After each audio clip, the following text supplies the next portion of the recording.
Hey, it's Scratch's Garage, and we're here to talk about my 51 Ford.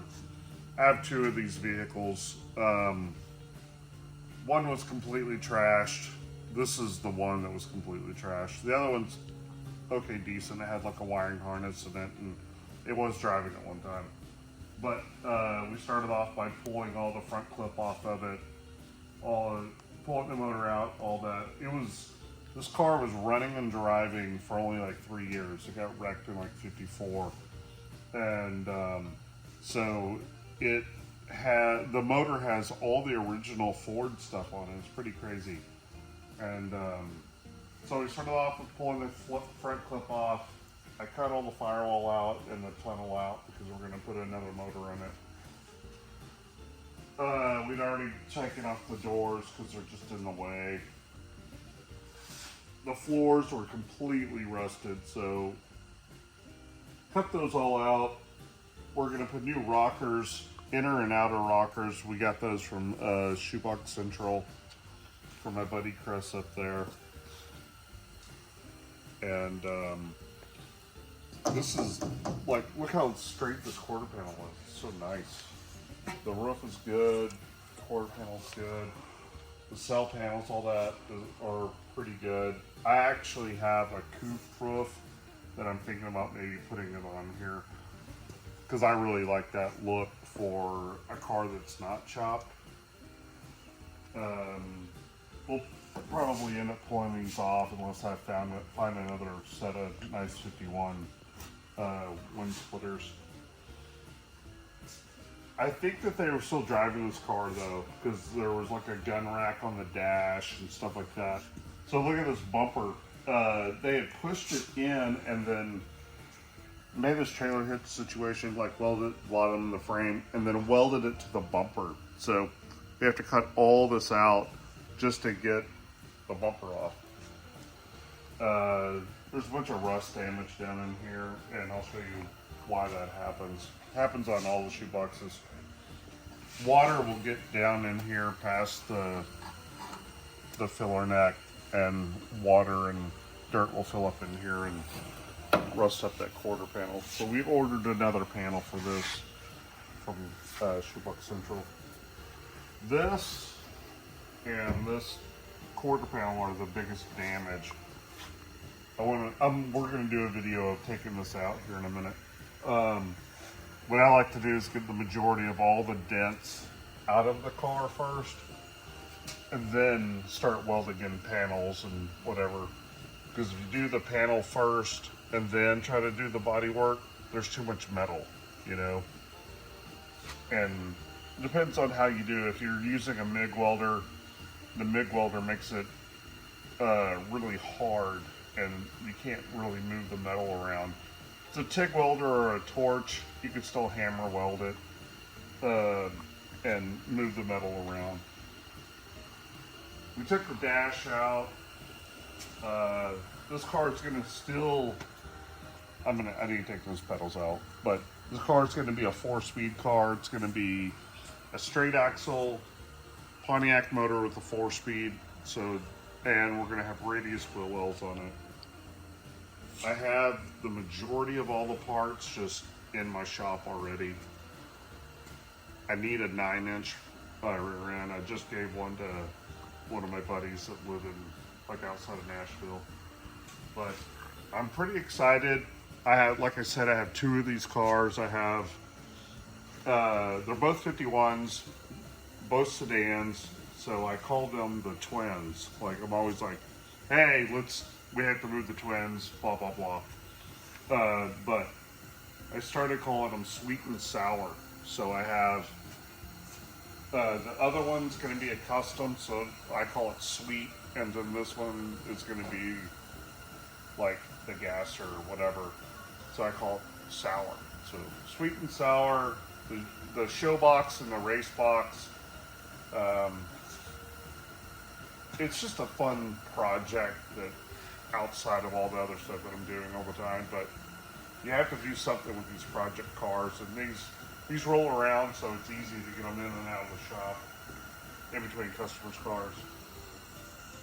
But when we start cutting off the front end and doing the straight axle, that'll be entertaining to watch. But I'm not going to put a dash back in it. I'm going to just throw some gauges. I have some. They're not new, or they're not old, but they look old. Stuart Warner green gauges, and everything that I do is kind of traditional. So I always try to find new old stock or new parts that look old or whatever. But it'll be a fun, quick little car. I have a friend that builds a bunch of Pontiac motors, so we're going to do that. And then the other car, the sweet car, I have a 347 Pontiac motor that we're going to put in that, and I think I'm going to put a 5-speed behind it, so it can be drivable. So stock little 347 Pontiac, the 5-speed, and then this will eventually have a stroked out Pontiac motor with a 4-speed. My dad was a Pontiac guy. I just thought that would be like the perfect motor for something fun like this, and since I have a couple of them laying around already, I'm known as an Oldsmobile guy. I have a bunch of Oldsmobiles, but I have started collecting Pontiacs because it's just easier to find parts for. But I do still have a bunch of Oldsmobile parts. Yeah, I'm excited. There's a lot going on, but this is just a couple of weekends at a time. I think this is the 6th day that we've worked on it, and it probably took longer to clean the car out than it did to work on it. There was so much dirt, and like, you know, they were using this car as like, I don't know, like a dumpster basically, you know. So all the seats were all blown apart and just full of dirt, you know, sitting out there in the middle of, if you know where Cleburne, Texas is, it was out there for a long, long time. It was buried in the dirt, or buried in the sand out there. So, yeah, looking forward to it. There's going to be a lot of stuff happening in a year on those two projects. We'll probably do a little chop top on that other car, and then I have a bunch of parts that I've been collecting that I was going to work on a ShoeBox that, I don't know, over 20 years ago. So you'll see very traditional parts, but very abnormal parts to see on a ShoeBox, because I don't just do whatever normal people do. I'm not in the popular crowd, you know, like French headlights and French taillights. I've seen that enough in my life. Let's do something fun and different. All right, so this is the Porter Power Kit. I've had this for years and years. What it is a hydraulic jack, basically. I hardly ever take this thing out of its package. Sometimes I pull the whole thing out, put it inside the car or whatever. But I need to put the hydraulic jack. This is hydraulics here, the hose slips into here. So this thing will open up like an alligator's mouth, and I'm going to put a piece of wood in between here and there, the wheel and this, and I'll just open this up and then I'll pop that dent out. So I'll do that, and I'll start hammering this crest right there, and a little around here, and it'll just pop that thing right out. So let me get set up and kind of figure out where that's going to go, and then it'll just come right out. And you can see how much damage this is here. We have that other quarter panel piece, and I'll get to the point where this will that other piece will go in here, and I'll just cut this. I'll just cut this out and just throw it in the trash. It won't matter anymore. I told you I'm going to put radius wheel wells on here. I'll put the panel on here. I'll patch the panel like a normal car first, and then I'll put the radius wheel well on. I won't. That's the best way to do it. You can't radius the wheel well and then put the other thing on. It's just too much. It's just dumb. Do it the other way. No alligators were farmed in this. Is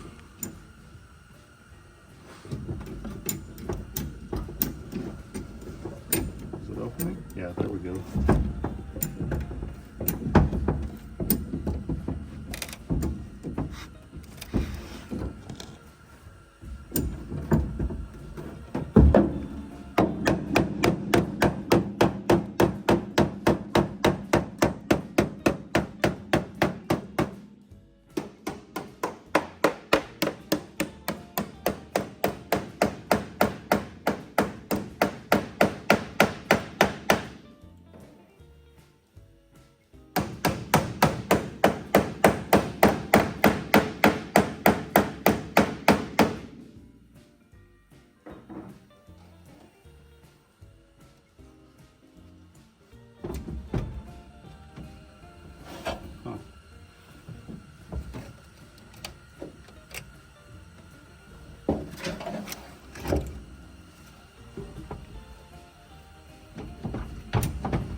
Alright, I'm pretty good with that for right now.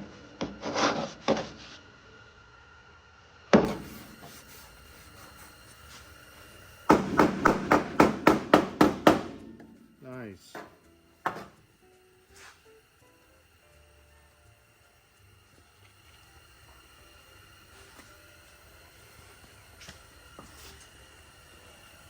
I mean, that dent was this big. from before. Now it's just a shallow thing here.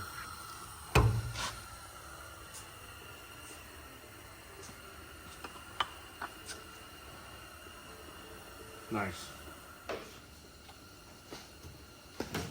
So we're going to try to tackle this big dent now. We'll move the camera over a little bit and this and that. But pretty massive. Like, look how big that dent is.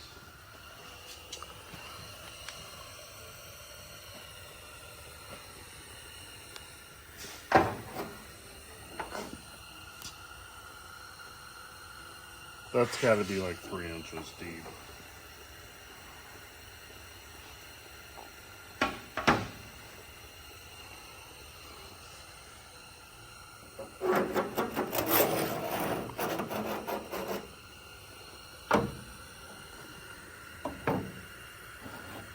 Massive.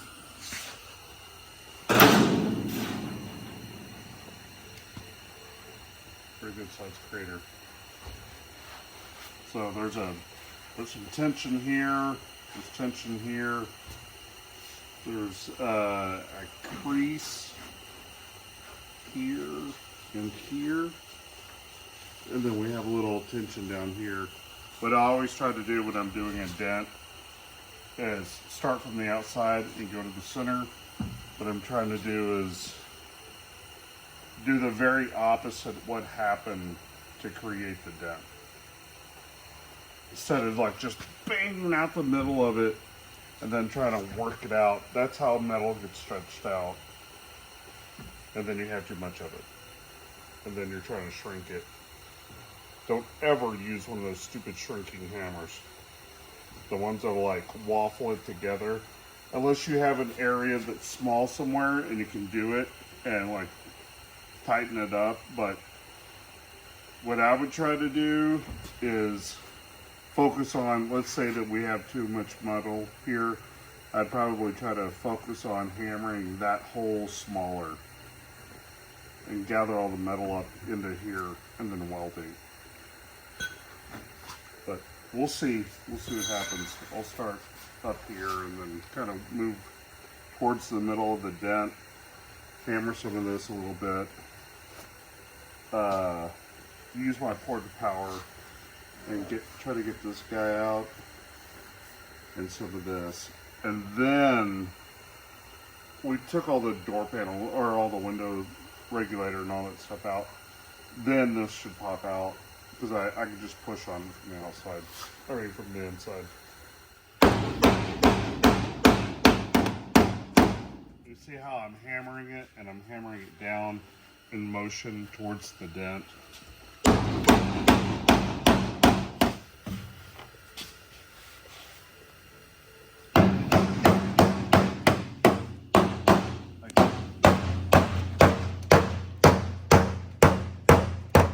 This looks like bullet dents, ricochet bullet dents.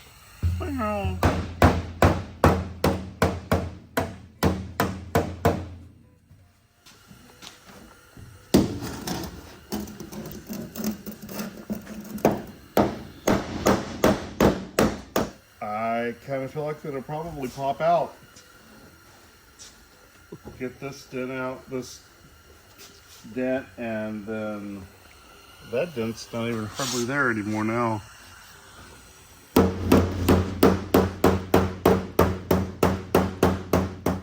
I'm going to put the port of power right here.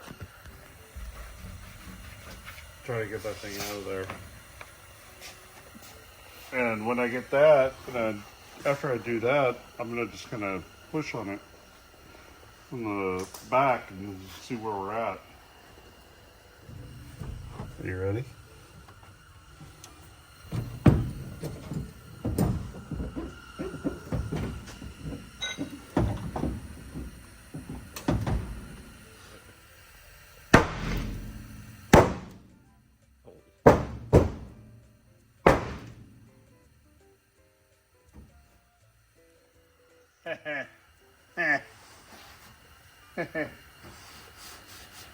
I will tell you something.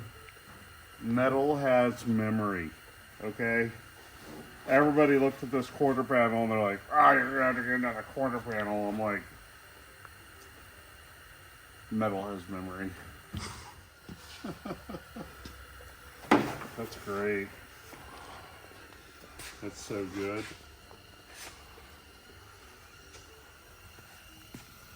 Oh yeah, let's do this.